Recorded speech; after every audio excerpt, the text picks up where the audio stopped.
এককালের ফরাসি শহর চন্দননগরে ঘুরতে এসে সেদিন সন্ধ্যাবেলা চলে এলাম শহরের স্ট্র্যান্ড রোডের ধারে গঙ্গার ওপর ভাসমান রেস্তোরাঁ জলশ্রীতে।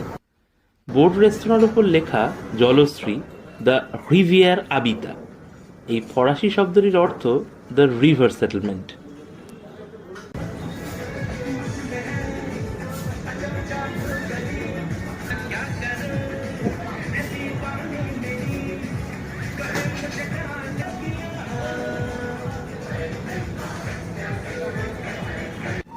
রেস্তোরাঁর ভেতরটা বেশ সুন্দর।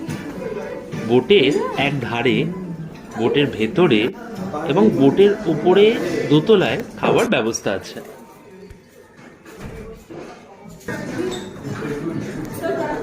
আমাদের সাথে দুজন ঝাড়খণ্ডবাসী বন্ধুও ছিল। সেদিন আমরা অর্ডার করেছিলাম চিজ বল এবং হংকং নুডলস। আপনারা স্ক্রিনে সেগুলো দেখতে পাবেন। খাবারের কোয়ালিটি মোটামুটি ভালোই ছিল। এই রেস্তোরাঁটি প্রায় সব দিনই দুপুর 12:30 থেকে রাত 10:30 অবধি খোলা থাকে। সন্ধ্যাটা বেশ আনন্দেই কাটলো। আপনারাও জলশ্রীর আনন্দ নিন এই ভিডিওর মাধ্যমে।